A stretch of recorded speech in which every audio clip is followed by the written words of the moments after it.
Hello and good evening, everyone. My name is Titilayo Oyinsan, and it's about time for us to go live once again for the On Air Book Club. The On Air Book Club comes your way on the Dynamite Podcast Network because we love to talk about books. There's so many amazing books out there that are making waves and written by amazing Nigerians, amazing Africans, and they have special messages within them that we try to connect with. And one of such books today is with us. The name of today's book is it's actually a really interesting one. It's I Will Get Back to You. That's the name of the book. I Will Get Back to You. It's written by John Adefisayo. And he is a visionary. He's a visionary behind John Adefisayo Clothing, known for his custom made suits and his commitment to excellence. But today we're not talking about fashion. We're talking about his latest book, I Will Get Back to You. Now, he is a multi talented person. He finds fulfillment in teaching every expression of his art. And he's not only produced excellent masterpieces, but also played a major role in nurturing 14 talents in just 3 years. Now, he's an award winning conference facilitator and speaker, and he engages the social media community by creating edutaining content around faith and creative entrepreneurship. Extremely versatile individual, and he's now an author as well. It's great to have you here with us, John. Thank you very much for having me. All right, John. I have to say, this conversation is long overdue. Welcome to the On Air Book Club. Thank you for having me. I'm happy to be here too. Now, your book is titled I Will Get Back to You.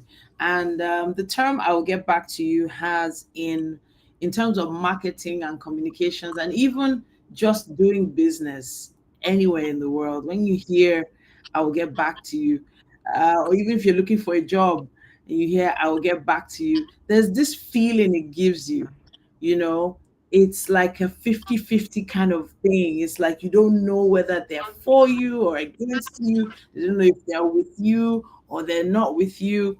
And the next few minutes after that sentence, I'll get back to you, are probably going to be life changing. Your response to it will be life changing. So I'm wondering what people's response has been to this title, the book title, I Will Get Back to You. What has it been like for you since you put this book together?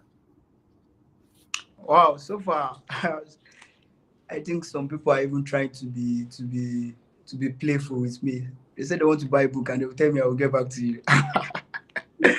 So actually it's a very very great one because the title is such that it is very much relatable. So even with a simple repost from many of my friends or anybody that knows me that make the repost, people tend to inquire what is this all about because almost everyone is facing one thing or two when it comes to this topic. When it comes to this topic. So Mm. I think that's how it has been so far. The topic is very much catchy. The book cover is great. Everything people want to know what is really inside. Mm. I said I was going to take a little bit of insight from your pages. I'm going to start from here, the content. Now, you start with chapter one, just do it. So, why did you start that way? And how does that particular chapter connect with you? Yeah. In every part of the book, you will find me. So this is how it works. I said just do it. Like there's a question mark. Like most people will just tell you just do it, just do, just get it done. And I don't totally believe in this. Like I said, don't be wrongly motivated. Anything you want to do, you should do it very much well. And anything that is worth doing at all is worth doing well. The fact that it is the first attempt does not necessarily mean it should be bad. So I mentioned a few things in that chapter on how you can leverage and make sure that even if it is your first time, or even if you're not really getting it right yet, you can still do it and do it well. And do it well.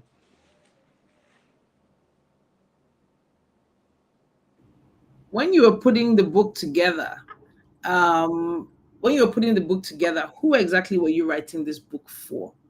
You know, you are into fashion, right? And this Yes. book is not a book about fashion. So it feels like it's a book that cuts across a lot of different spheres. But who did you have in mind when you were writing this book?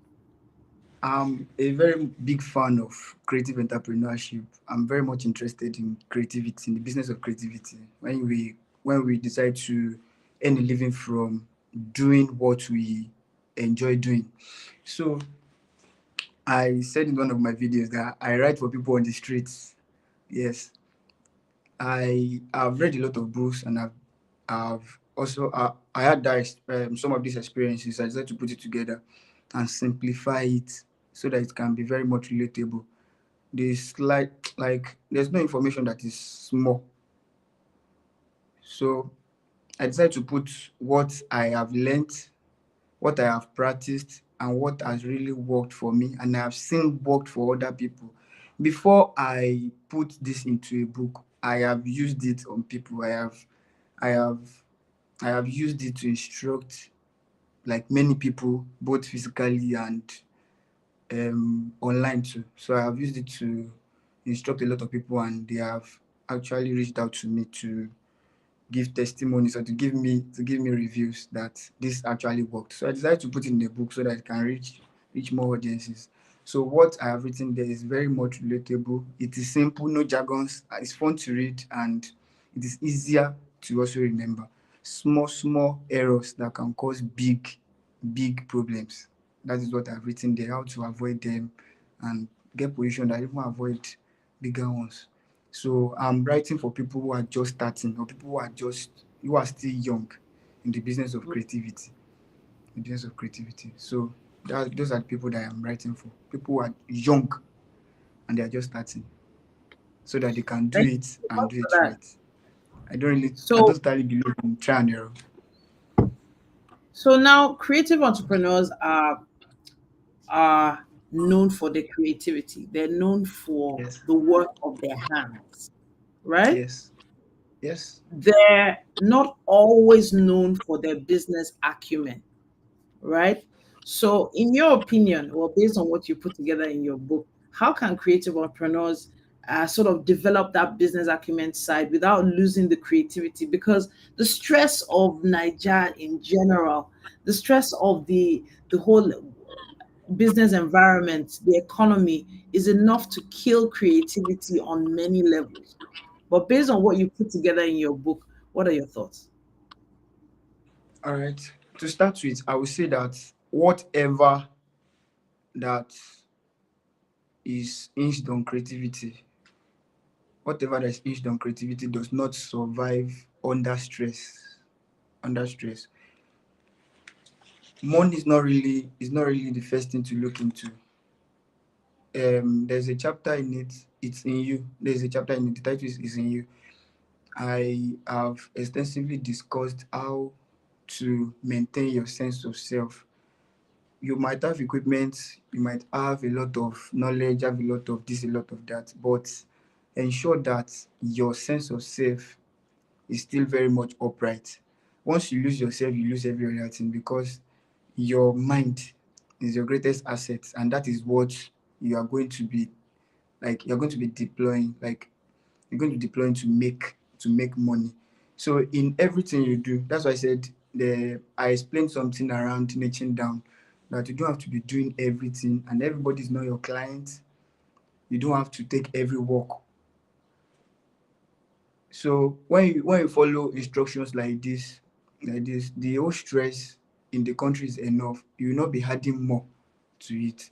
So when you niche down, know people you want to attract, know how you want to sell to them, and or especially those of us that do custom made. So treating people differently, like everybody must have a unique experience with you.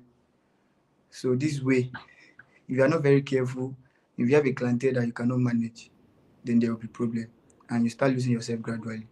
So if you want Mm. to reduce the stress and you want to maintain your creative prowess, just ensure that everything around your creative business is defined. These are the kind of people I work for. These are the kind of people I want to attract. These are the kind of things I do. These are the kind of designs that I do. For example, that's just an example. So, but if you are just random, it is not totally lucrative, and at the same time, it is stressful. Mm. So I'm just reading keep from your the chapter sense of there. self. You said it's in you, and you also tagged it here with a quote from David Oyeleye, and it says here, "If you are Yes. priced low, it's your fault.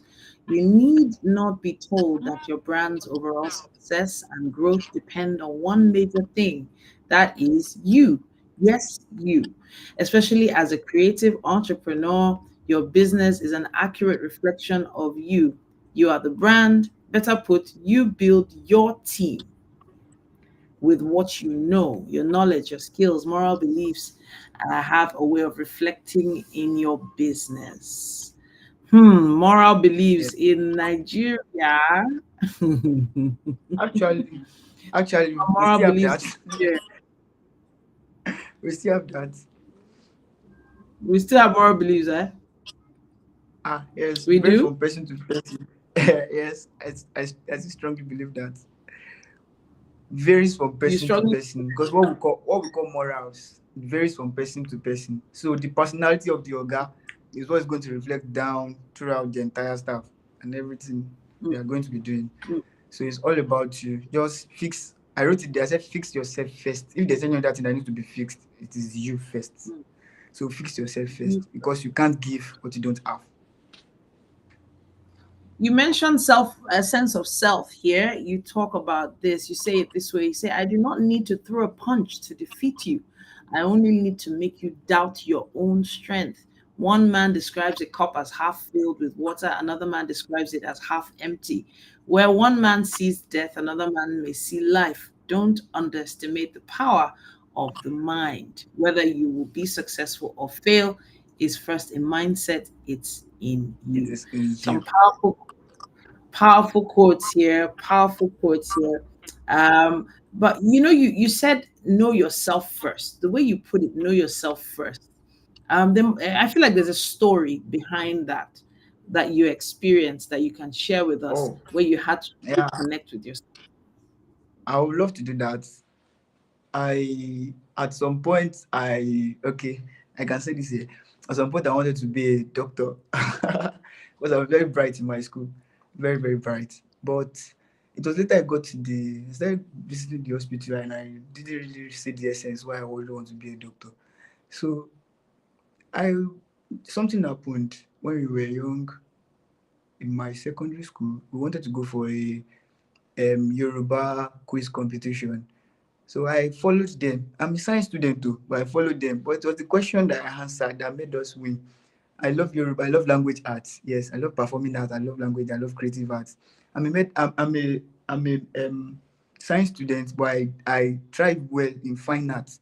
I represent the school in fine art competitions. Like I am very much happy doing the things that I really, really love. Really love. So I used to say that every day in my life as a creative entrepreneur, especially as a fashion designer that I do, the process of selling to customers, making sales, engaging people, creating content, and teaching what I do. That's even my major fulfillment. I love teaching what I do. I love recreating myself in other people. So all of that every day, I see it as being full of fulfillment, whether good. I used to say whether good or good. Yes, good or good. So I just decided to, that was 2019. I decided to build a business around what I love doing. That's why people say that John ADÉFISÁYO is not just a tailor, he can do plenty things. So I can do plenty things. So I just decided to choose the ones that I will monetize and the ones that I do for fun, because things like that, they are going to help my mind to relax, because I really need it for the one I really want to monetize. I hope you get that. So I built a business around what I love doing. So every day is fulfilling for me. I love what I do. Now, there's a part of your book where you talk about the limitations of relying on motivation alone. Now, there are a lot of motivational speakers out there, some aspire to perspire personalities out there who are Wow. thriving on giving motivational speeches, etc., etc. And the truth is, there is a gap that is being filled there. There are a lot of people that need to hear this to even just get out of bed in the morning. However, you discuss here the limitations of relying on motivation alone in your book. You talk about discipline, and you say discipline is crucial. Let's talk about the sort of practices that you've put in your own routine, in your own workspace, that are crucial to making sure that you do great business. All right, ma. So this is how it works for me. This is my, should I call it a mindset or a kind of philosophy that everything may be good, but I need to be diligent to know which is good for me. To know which is good for me. So I know that anybody that wants to dig, that wants to build high, must learn to dig deep. I know where I'm going, so I need to be properly equipped. I have a personal library. I read extensively, like recommended books. I so much believe in mentorship. I don't like struggle. I believe that if I can pay somebody to tell me a secret that can make me achieve what I will do in 2 years in just 2 months or 3 months, and it will not be like I'm rushing, and it's actually point straight, not like I'm doing try and error and wasting time. I will be willing to pay. So I love mentorship. I read extensively because that's how we're able to gather knowledge and even apply in real life instances. Then in my business, when I started, there's a part of the book that mentioned this. In my business, when I started, I made that mistake of selling to everybody, doing anything anyhow, like just anything to make money. But as I got to know that I have to be that disciplined to know that, okay, this is what you want to be doing. This is what, if this kind of work is not really coming, but if you compromise and go against what you have already listed, it will actually affect your workflow and every other thing. And one how do I describe it? Like one shortcoming in this business that we do, one shortcoming can lead to serious problems. So if you are not disciplined enough, there might be more problems. Like I said, more problems. So, like I said, everything is centered around personal development because I can't give what I don't have. That is just it. Mm, I read, and very I'm a true. You Christian, can't so we give pray. what you don't have. Pray. Of course, of course. Yes. Now, you talk about patience and listening skills as well. The chapter "It's in You." You talk about patience and listening skills. Not a lot of Nigerians are as patient as they need to be, and even if they are You are patient, very much right. um, it feels like they are patiently waiting to reply you and not exactly listening to what you're saying. So you need Yeah. to break down what you mean by patience and listening skills in that chapter. It's in you. This is how it works. It is practical. If you are in a business, like in a sales conversation with somebody, and you are so much particular about money. At the end said how much is okay. Can I be on a call with you? You have not paid. Can we do this after payment is received? Can we do payment? There is one pattern people have really noticed. In people that are smart, to especially people that want to give you big money, they have noticed that scammers will not give you time to process your thoughts. So you are not a scammer. Why are you making the prospect feel like you are one? So that's one advantage. The second advantage is that when you listen to what people want to say, that is when you even know how much to charge them. That's when you know what they really want, so that you know how to serve them. You ask every detail, especially let me use this my fashion business as an example. Some people, though I love to sell my designs, I don't have a lot of issues with that. So I know how to quickly produce and get out of it. But when it comes to recreating designs, I give disclaimers. Look at this color, this is what I have.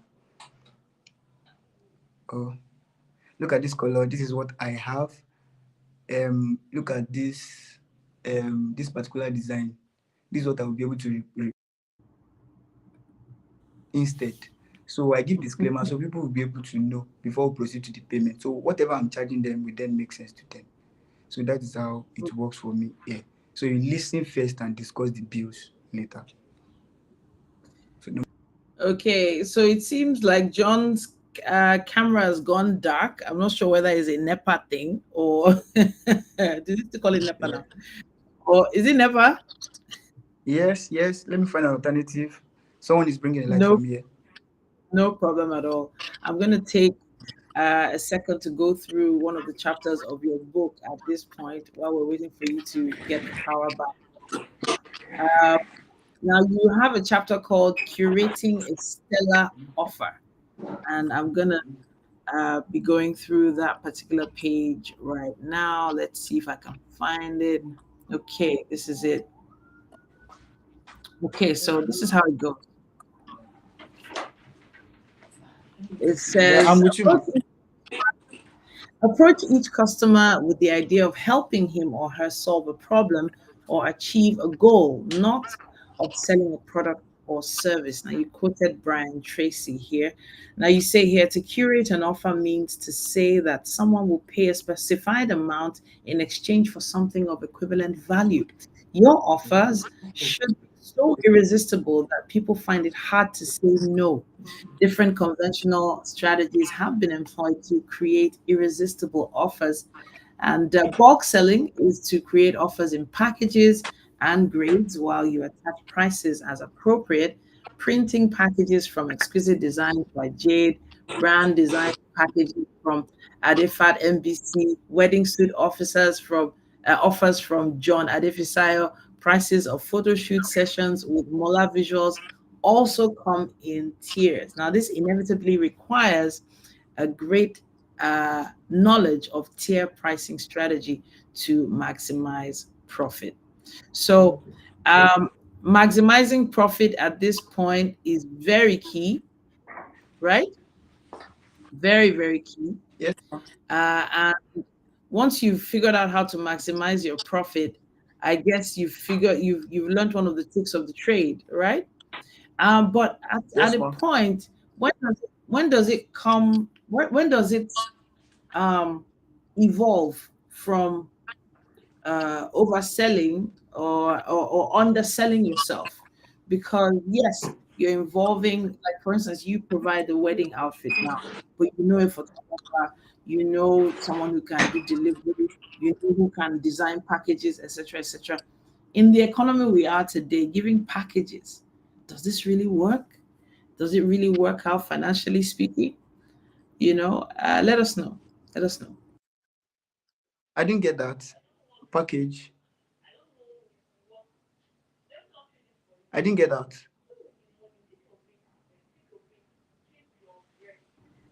Okay, can you hear me now? I can hear you Can you now. hear me now? All I right. So what can. I'm talking about is bulk selling. You talked about bulk All right, selling. ma'am. You also talked about cost selling. And I was talking about the Yeah. fact that there are some points where you involve other vendors to do business with you so that Oh, your customer can get yes. value. But then I what get about that. you as the business owner? When is it an overkill? When is it an oversell? When are you when are you cutting off your own foot in order to give the customer what they want? All right. Most times, let's say in this our business, most times you let the customer realize what they are going to be getting, and if at all you are going to be partnering with someone else. Sometimes you get to negotiate on their behalf with someone. So you give that disclaimer that whatever the person wants should be communicated directly to the person. Then you guys work together to create for them. For example, like a photographer and a videographer, you can work together to deliver something very beautiful for the wedding event.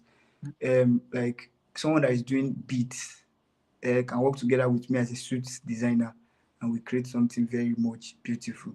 But there's a way we are going to issue the invoice and carry the client along to know this is what you are going to be expecting, and this is how much you are going to be paying. Now, this is where we used to have issues most times. You can only trust your own work rate. It might be a little Mm, difficult to trust the work rate of the person that is partnering with you. So you have to be mm. very much careful. Any work that's going to be involving partnership, then you give gaps, like give gaps. Okay, light is back. So you So give now, gaps to okay, so there light is won't be back. any Great, form of fantastic. shortcoming. We Yeah. have some comments coming in. Of course, you can place your comments in the comment section there on YouTube or on Instagram. Okay. You can also add your comment to whichever platform you are listening or watching us from. Make sure you subscribe to this channel so you don't miss any updates. Raphael Akarakiri says, but some clients want to hear the price first. I think there was something we were Oh, talking about where we this is talked great. about, This is great. Yeah, Rafael Akarakiri is my guy. He's a photographer. okay, all right, Shout out to fantastic. you, Akure. So this is how it works. Some people want to hear some prices first. This is why I'm writing exclusively for creatives. If you want to create something for someone, you hear them. What do you want? What do you want? Then you talk about it, and you issue an invoice, and you guys proceed with the deal. But there are some products that it is not even very much logical to hold back the cost. It's not every offer that you hold back the cost, because in the process of decision purchase decision making, price is very much important to some people. Like they are in the middle of the pyramid. They buy basically because of the price.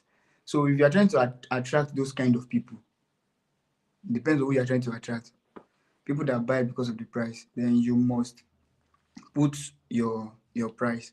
When we say you post something that, like, let's say common sense requires that you should attach price. You're now saying DM for price, DM for price.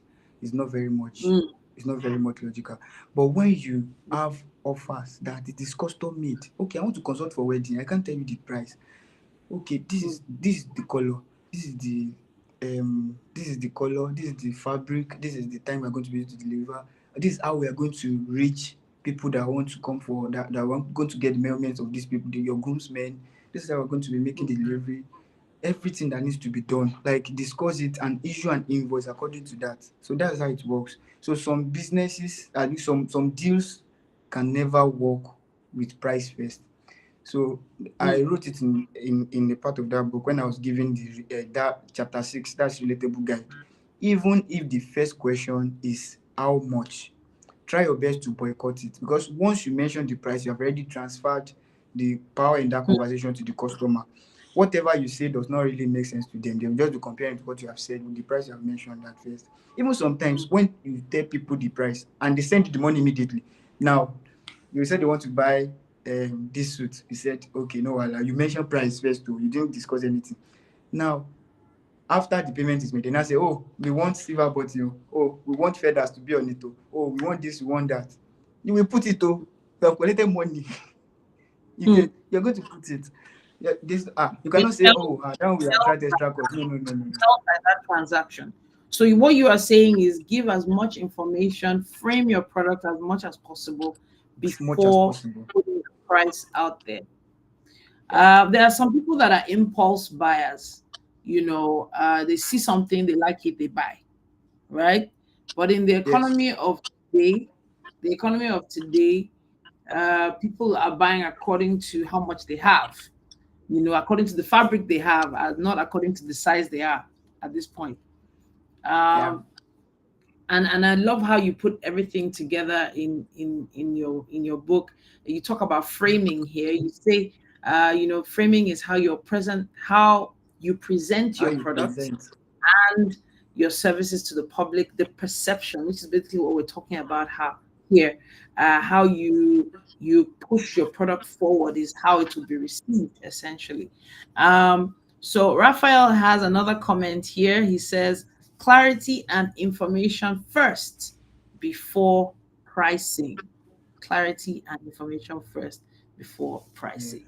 Yes. Um, Yes. but psyche of people. Selling is psychological. You wrote that here. You also wrote Yes. here, stop begging people to buy. Mm. On Instagram today, you'll probably see two or three people in your timeline dancing, you know, dancing, come and buy my market, come and buy. Mm, it's a thing. And for some reason, people keep doing it. Doesn't that mean that it's working for some people? No, that is actually not begging, as far as I'm concerned, because a business person, especially if you are creative, you are not supposed to be shy. Anything, we are in an attention economy currently in this country. So anything, if your work is not seen, it does not exist. Like one of the people I look up to used to say, like, if your work is not seen, it does not exist. So and you do anything as long as it does not go out of your you as a brand, out of your brand identity. You do anything to attract people's attention. So you do anything to attract people's attention, because if your work is not seen, it does not exist though. People does not see you. So that's how it was. That's just what I will say to that. And when it comes to begging, what I meant is that you don't make it feel as if people are doing you a favor by buying your product. You don't make it feel like that, because if you are going to have a customer, someone that you have a relationship with, because like this you say that, like Yemi King said, customer is someone that's turned patronizing you into a custom. So that means there is a relationship beyond buying and selling. And for a relationship like that to thrive, that means there must be respect from both parties. So someone that you told the person the price and you reduce the price on your own accord without reducing anything, without deleting anything on the dress, without deleting anything on the invoice, and you reduce the price just like that. This kind of Mm, person, you will keep attracting this kind of person. It's like a multiplier effect. This person will refer you to another person that will give you another problem like that, another person like that, like that. And before you know it, it will become part of you. okay. So anytime you are negotiating, it will not become part of you that when you reduce price, people will buy. And it's not supposed to be. That means there are some things Mm, that you don't know. There's some things that you don't know you're supposed to know. So it's both ways. Content creation is not totally begging. And when it comes to begging, what I meant is that don't make it feel as if people are doing you a favor. You offer value and you get paid. As creative entrepreneurs, sometimes people take us for granted. They say, who is that tailor? Your tailor is here. Tailor is this. Chekolewani, this can that. No, that's not what we are saying. That one is different. So this is the way you carry yourself, like your perception. That's going to affect, and it's very lucrative. Like it's very lucrative. Your perception is very lucrative. It's very lucrative. Even sometimes when you mention your price, when people look at you like this, you want to charge this amount for what? So how you build that perception, a lot of things have gone into it, a lot has happened and all. So just ensure that your sense of self is there. Not like you're now proud, like, but your sense of self, let it be intact. mm. Be intact. So it is very discreet. I have to say a big thank you for for taking our time to talk to us today. And I wish we could continue the conversation, but we are fast spent on Oh, time this evening. But for those of you watching presently and are wondering how you can get your book on the On Air Book Club, we would love to read your book as well. All you have to do is send us an email. That's On Air Book Club, right? With Titi, On Air Book Club with Titi. Just send us an email to Dynamite Podcast Network at gmail.com and we will get back to you. yes, we'll get We back to will get you. back to you.